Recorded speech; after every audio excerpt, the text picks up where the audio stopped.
tous, je suis ravi de vous retrouver dans une nouvelle vidéo, une vidéo saga, parce que j'ai décidé de regarder tous les livres que j'avais lus ces derniers temps. Il y en a un petit paquet, donc il fallait que je fasse un update lecture, parce que je vous l'avais promis que c'était la prochaine vidéo, donc je le fais.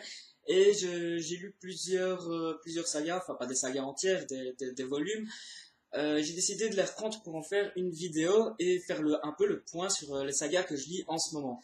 Donc je suis chaud aujourd'hui, hein, je vous le dis. On va commencer direct par Autre Monde, le tome 3 de Maxime Chatham, Le cœur de la terre, paru chez Livre de Poche. Je vous cache pas qu'il s'agit d'une petite déception par rapport aux deux premiers.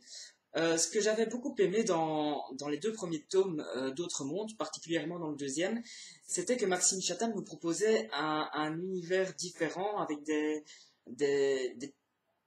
enfin, beaucoup de choses différentes de ce qu'on avait pu lire jusqu'alors. C'est-à-dire que déjà dans le titre Autre Monde, on s'attend déjà à un autre monde, quelque chose de différent de ce qu'on connaît. Et c'était plutôt le cas dans le deuxième. Le deuxième, il était un peu jeunesse, fallait le temps que ça se mette en place et tout, mais c'était quand même pas mal, surtout le début. Dans le tome 2, ça allait beaucoup plus loin. Moi, c'est mon tome préféré jusqu'alors. Et ici, dans le tome 3, le problème pour moi, c'est que voilà, on sent que Maxime Chatham, il a des influences. Il en fait référence dans les tomes 1 et 2 d'ailleurs. Mais le problème, c'est que ces références prennent le pas un peu sur sa créativité dans ce tome 3. Voilà, j'ai un peu l'impression... Ça part trop en fantasy, en fait. C'est ça le problème, c'est que j'ai vraiment ressenti les ficelles, les tournures de scénario un peu très... qu'on retrouve beaucoup dans la fantasy, dans le Seigneur des Anneaux et tout ça. Donc bien sûr, Autre Monde, il n'y a pas des gobelins, des elfes et tout ça, mais dans la façon dont l'histoire se déroule, dont l'intrigue se met en place, voilà, ça nous fait penser déjà à quelque chose qu'on a déjà vu, revu.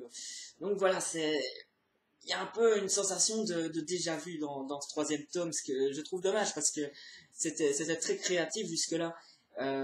Ceci dit, je dis une petite déception car il y a toujours un très bon traitement de personnage, j'adore ça. Il y a aussi de bonnes révélations que j'avais un peu vu venir, mais qui sont quand même pas mal. Enfin, j'avais plusieurs hypothèses en fait, et une de ces hypothèses s'est avérée. Donc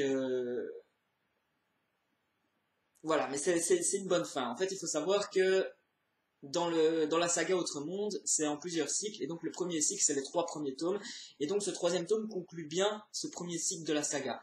Mais voilà, mon petit problème, c'est que c'était voilà, ça faisait trop penser à la fantasy, et voilà, c'est pas que je suis réfractaire à la fantasy, mais le problème, c'est que si j'ai envie de lire de la fantasy, j'achète un bouquin de fantasy. Là, avec Autre Monde, c'est pas ce que je cherchais spécialement. Donc voilà, j'étais un peu déçu pour ce côté-là. Et voilà, c'est un peu tout ce que j'ai à dire là-dessus. Par contre, je suis en train de lire justement le quatrième, donc toujours en lecture commune avec Julie, avec Mélissa de la chaîne Mélilou, avec Lewis de la chaîne Un livre pour deux, je pense. Voilà, je mettrai toutes les infos, tous les liens dans la barre d'infos. Et donc le quatrième tome, voilà, il y a un vrai coup de boost pour redémarrer la saga, je suis vraiment à fond dedans, je sens que je vais bien aimer ce quatrième tome, mais voilà, un petit bémol pour ce troisième. Ensuite, alors là, aïe, Nice School tome 2, Nice School tome 3. Comment dire?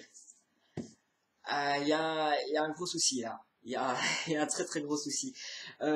J'ai mis du temps à faire cette vidéo et je pense que c'est pas plus mal parce que quand j'ai terminé le 2 et le 3, ce fut des bonnes lectures. J'avais un petit problème mais je n'arrivais pas forcément à mettre des mots dessus. Mais maintenant je crois que j'y vois plus clair.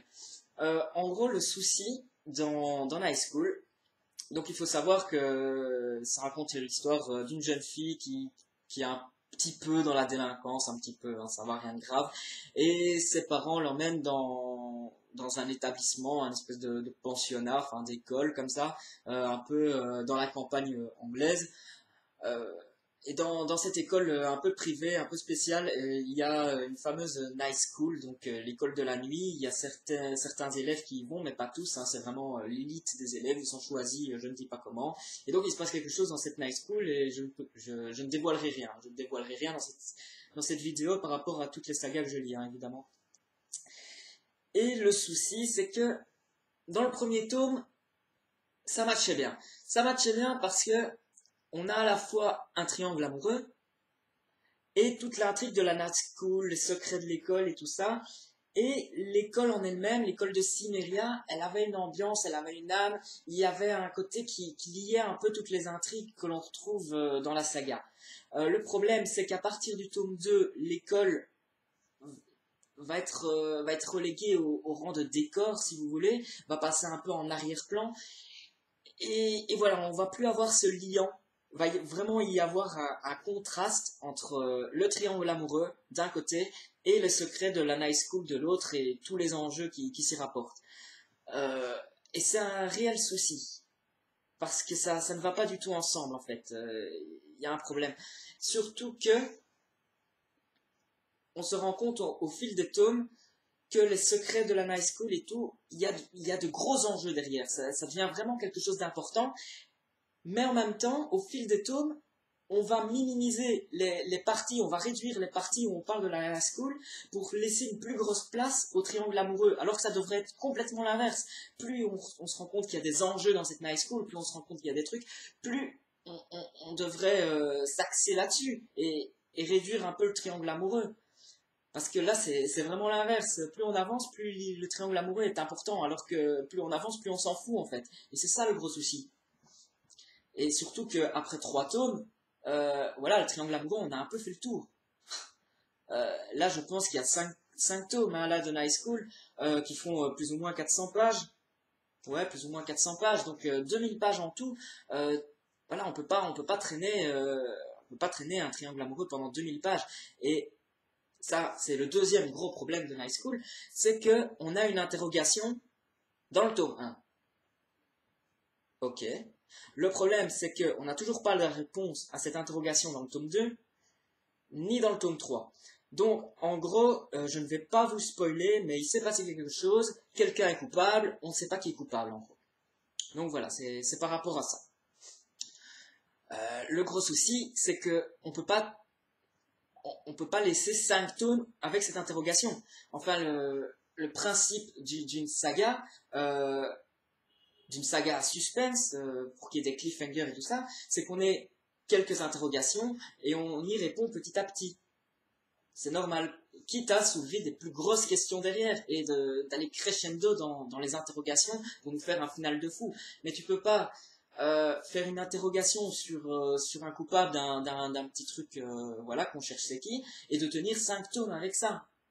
Parce que si en plus c'est ça la fin du tome 5, la petite interrogation du tome 1 devient la grosse révélation du tome 5, on a l'impression qu'on nous a pris un peu pour des cons. À la limite, t'imagines un Hercule Poirot par exemple d'Agatha Christie, t'imagines il serait en 5 tomes de 400 pages, le crime de l'Orient Express, en 5 tomes de 400 pages, c'est juste pas possible. Il y a un moment où on finit par s'en foutre quoi. Il y a un moment, t'es dans le tome 1, tu te dis putain c'est qui? T'es dans le tome 2, tu fais allez c'est qui? T'es dans le tome 3, fait bon tu nous dis c'est qui? Le tome 4, on va savoir ou pas? Et dans le tome 5, on s'apprête à nous dire c'est qui, mais là à ce moment-là je dis bah, c'est bon, tu peux te le garder, j'en ai plus rien à foutre moi. Non mais c'est vrai, on peut pas rester comme ça avec la même interrogation pendant 5 tomes. Et là ça commence un peu à m'énerver, je le dis.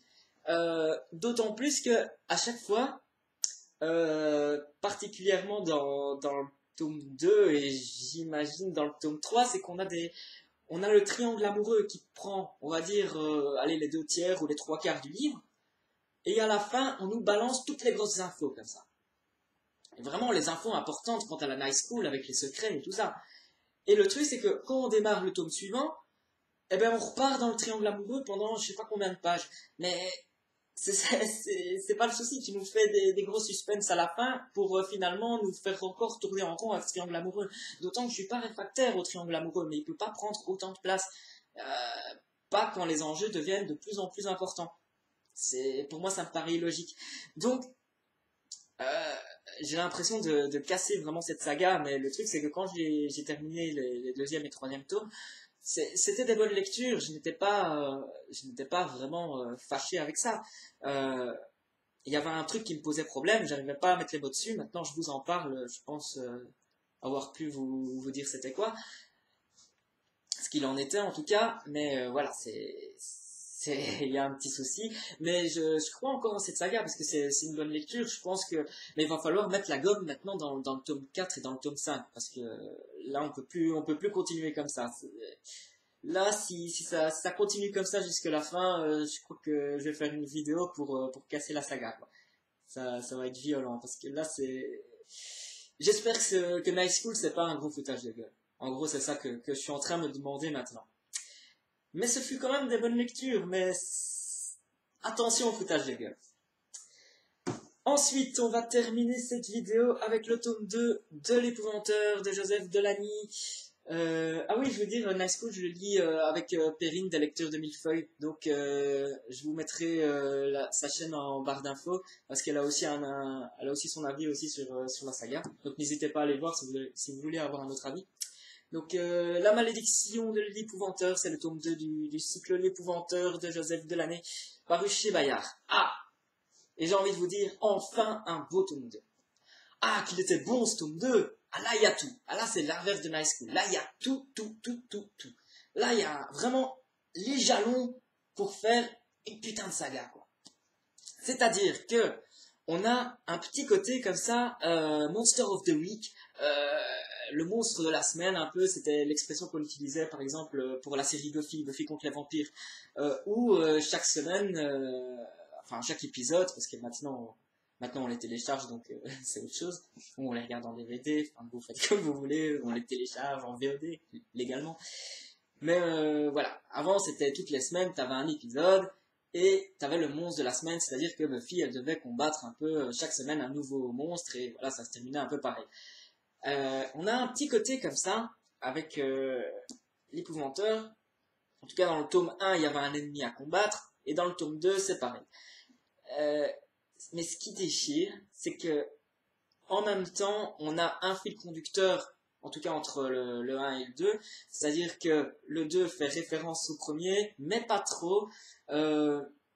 On va aussi creuser les personnages, c'est-à-dire que les personnages, ils n'arrivent pas là au hasard, ils ont un passé, on va creuser ce passé petit à petit, donc dans le tome 1, on nous laissait paraître quelques trucs, dans le tome 2, on creuse un peu, mais on nous dit pas tout, voilà.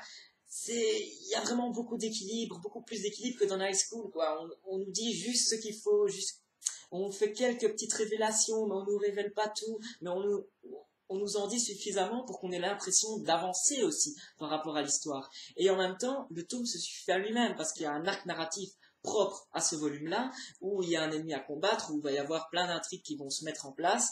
Et d'un autre côté, il y a ce fil conducteur avec les personnages qui évoluent, dont on découvre le passé, quels sont les enjeux et tout ça. Donc voilà, il y a vraiment tout, c'est bien équilibré.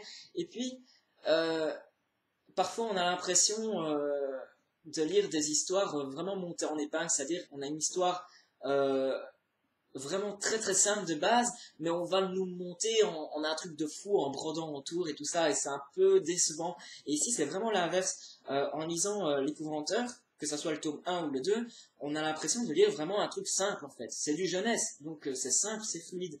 Mais si on décortique un peu l'histoire, on se rend compte qu'il y a vraiment quelque chose derrière, qu'il y a vraiment un travail de l'auteur derrière cette saga. On sent que l'auteur, il a vraiment une vision globale de ce qu'il va faire de sa saga. Et c'est vraiment sympa, parce qu'il nous donne les infos.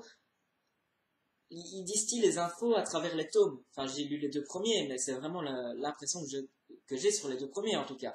Il distille ce qu'il faut d'informations pour continuer, pour en même temps laisser du suspense. C'est vraiment excellent. J'ai adoré ce tome-là. Je suis impatient de lire le troisième tome. En tout cas, je vous recommande déjà de lire les deux premiers du cycle de l'épouvanteur de Joseph Delany. Et on termine avec ça, cette vidéo. Donc la prochaine fois, je vais vous parler d'un peu de steampunk pour le prochain update lecture. Je parlais de Laura Kazich, j'ai lu un Laura Kazich récemment, je vous en parlerai aussi. Pour les suivants, je ne sais pas, mais voilà, la vidéo viendra bien assez tôt. Euh, je vous souhaite une très très bonne journée, une très très bonne fin de soirée, un très bon week-end, faites comme vous voulez. Ciao ciao, à la prochaine.